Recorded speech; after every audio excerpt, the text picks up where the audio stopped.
শবে বরাতে কি কি আমল করতে হয়, রোজা কয়টি, নামাজ কয় রাকাত, বিস্তারিত বুঝিয়ে বললে ভালো হতো।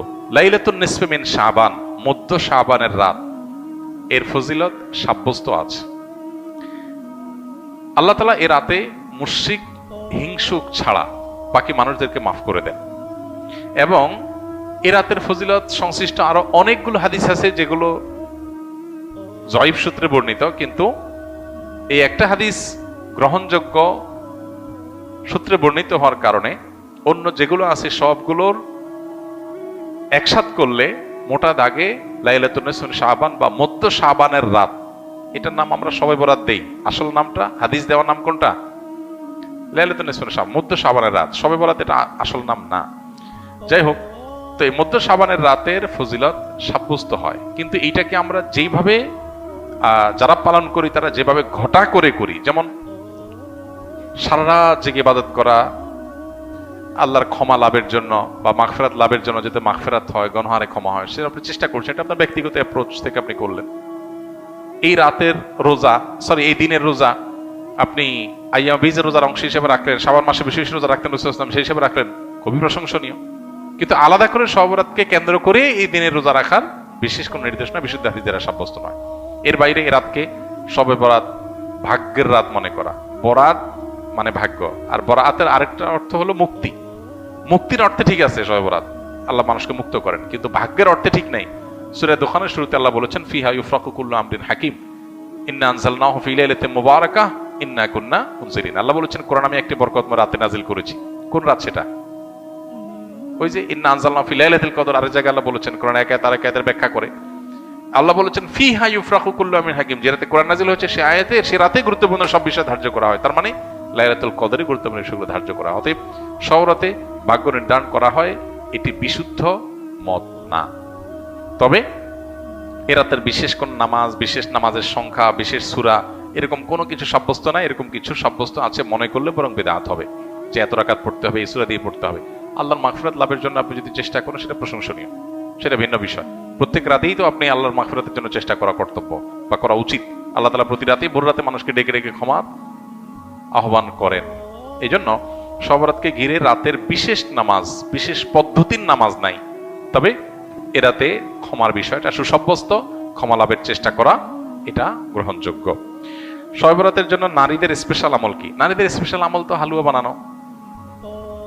স্পেশাল আমল মানে স্পেশাল কাজ, কারণ শবে বরাতকে কেন্দ্র করে হালুয়া টালুয়া বানানো হতো, হালুয়া রুটি, গোশত রুটি এগুলা বিতরণ করা হতো।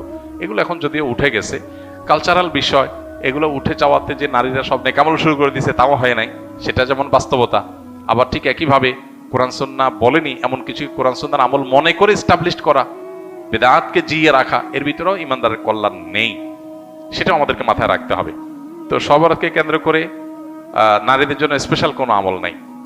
নির্বাচনী প্রতিশ্রুতির অংশ হিসেবে অনেক প্রার্থীরাই নানা রকম প্রতিশ্রুতি দিয়ে থাকেন। এই সমস্ত প্রতিশ্রুতির বেশিরভাগই পূরণ করা হয় না। অনেক ক্ষেত্রে প্রতিশ্রুতি দেওয়ার সময় নিয়তি থাকে না। এগুলো সম্পর্কে কিছু বলবেন? আমরা এটা আজকে বলেছি আলহামদুলিল্লাহ মূল বক্তব্যে। যদি কোনো নির্বাচনের প্রার্থী অথবা যেই কোনো ব্যক্তি মানুষকে কোনো প্রতিশ্রুতি দেয় আর সেটা রক্ষা না করে, কোনো চুক্তি করে সেটা ভঙ্গ করে, এই ব্যক্তি মূলত গাদ্দারি করলো, ওয়াদা ভঙ্গ করলো, প্রতিশ্রুতি নষ্ট করলো, ভঙ্গ করলো। নবী করিম সাল্লাল্লাহু আলাইহি ওয়াসাল্লাম বলেছেন, লিকুল্লি গাদরিন লিওয়াউন ইয়াউমাল কিয়ামাহ। যারাই মানুষের সাথে ওয়াদা দিয়ে, প্রতিশ্রুতি দিয়ে, চুক্তি করে এগুলো ভঙ্গ করবে, মানুষের সাথে কথা দিয়ে কথা রাখবে না, এই ধরনের বেঈমানি বা প্রতারণা যারা করবে, কিয়ামতের ময়দানে তাদের সাথে একটা পতাকা থাকবে, লেখা থাকবে এটা লেওয়া ও গাদরিন, গাদ্দারের আলামত। এবং নবী সাল্লাল্লাহু আলাইহি ওয়াসাল্লাম বলেছেন হাদিসে যে ওয়ায়ুরফাউ লাহু বিকদরি গাদরি, যার গাদ্দারি যত বড় হবে তার গাদ্দারির পতাকাও তত উঁচা হবে।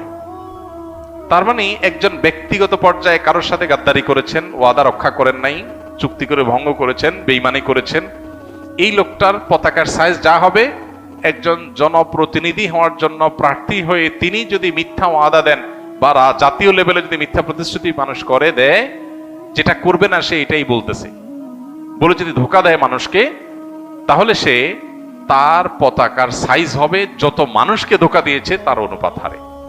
খুব ভয়ঙ্কর একটা ব্যাপার। এজন্য ইমানদার আসলে ওয়াদা রক্ষা করতে হবে, ওয়াদা রক্ষাকারী হবে। আল্লাহ তাআলা কোরআনে কারীমে 18 নম্বর পারা সূরা মুমিনে বলেছেন, সফল ইমানদার যারা জান্নাতুল ফেরদাউসের অধিকারী হবে তাদের বৈশিষ্ট্য হলো ওয়াল্লাযীনা হুম লিআমানাতিহিম ওয়া আহদিহিম রাউন, যারা তাদের আমানত এবং ওয়াদাকে রিআয়াত করে, রক্ষা করে, মেইনটেইন করে। ইমানদার এক কথার মানুষ, সেটা রক্ষা করে। অতএব মিথ্যা প্রতিশ্রুতি এবং দুই নম্বরই কথা একজন ইমানদার বলতে পারে না, সে থেকে আমাদের বেঁচে থাকতে হবে এবং সর্বোচ্চ চেষ্টা করতে হবে। আল্লাহ আমাদের তৌফিক দান করুন। আমি শরিয়া আইনে বিশ্বাসী, কারণ আমরা দেখেছি এই গণতান্ত্রিক রাষ্ট্র আমাদের ভাই শরীফ ওসমান হাদির বিচার করতে পারে নাই। আজকে শরিয়ার শাসন থাকলে আমরা কেসাসের বাস্তবায়ন দেখতে পেতাম। এখন আমার প্রশ্ন হলো, শরিয়ার শাসন ব্যবস্থা করার জন্য আমাদের কি করণীয়? খুবই দুর্ভাগ্যজনক বাস্তবতা যে আমাদের দেশে আসলে ন্যায় বিচার আজও পর্যন্ত প্রতিষ্ঠিত হয়নি। সন্দেহাতীতভাবে শরিয়াই হলো এই পৃথিবীর একমাত্র সমাধান। শরিয়া ছাড়া আর যত সমাধান আছে সেই সমাধানগুলো একটা সাইডকে হয়তো সমাধান করবে, অন্য আরেক সাইডের বহু সাইড এফেক্ট তৈরি করবে। এটাই হলো বাস্তবতা। গোটা বিশ্ব জুড়ে তাকালে আমরা দেখতে পাই মানুষ একটার পর একটা সিস্টেম চেঞ্জ করবে, শান্তির দেখা ততক্ষণ পর্যন্ত পাবে না যতক্ষণ পর্যন্ত আল্লাহর দেওয়া সিস্টেমে সে না আসবে। সো শরিয়া দ্বারায় শাসিত হওয়ার তামান্না, আকাঙ্ক্ষা প্রত্যেক ইমানদারের মধ্যে থাকতে হবে যে আমি আল্লাহর গোলাম, শুধু নামাজের ক্ষেত্রে আল্লাহর কথা মানতে চাই না, আমার পুরো জীবনের সব ক্ষেত্রে আল্লাহর কথা মানতে চাই। এই মানসিকতাটা প্রত্যেক ইমানদারের মধ্যে থাকতে হবে। আমি মানতে পারছি না, আমার বিদ্যমান বাস্তবতা, আমি আমার দুর্বলতার কথা স্বীকার করছি এবং ইস্তেগফার করছি আল্লাহর কাছে। সেই সাথে আমার নিয়ত আছে, ইচ্ছা আছে, স্বপ্ন আছে। এই চেষ্টা করতে হবে যে আমি ভালো চাই, শরিয়া চাই সব ক্ষেত্রে।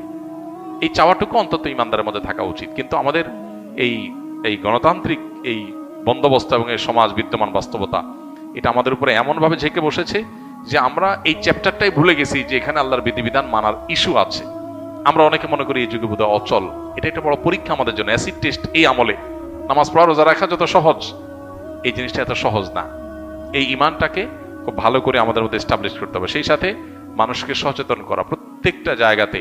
আল্লাহর দ্বীনই যে আমাদের জন্য কমপ্লিট কোড অফ লাইফ, এর বাইরে আর কিছু যে সমাধান হতে পারে না, এটাই যে চূড়ান্ত সমাধানের পথ, সেটা মানুষকে যেমন বোঝানো দরকার। সেই বিউটি সৌন্দর্যগুলো মানুষের মধ্যে এস্টাবলিশ করা দরকার, নিজের মধ্যে এস্টাবলিশ করা দরকার। আমরা অনেকে নিজে শরীয়ত চাই কিন্তু নিজের মধ্যে শরীয়ত নাই, বা আমি শরীয়তের চর্চা নিজে ঠিক মতো করি না। এই জায়গাগুলোকে আমাদের রিকভার করা দরকার। আল্লাহ তাআলা আমাদেরকে আমাদের সে কাঙ্ক্ষিত স্বপ্নে আল্লাহর শরিয়াদারের শাসন হওয়ার তৌফিক, আল্লাহ তাআলা শাসিত হওয়ার তৌফিক আল্লাহ তাআলা আমাদেরকে দান করুন। ইনসাফ দ্বারা আল্লাহ তাআলা পুরো দুনিয়াকে পরিপূর্ণ করে দিন।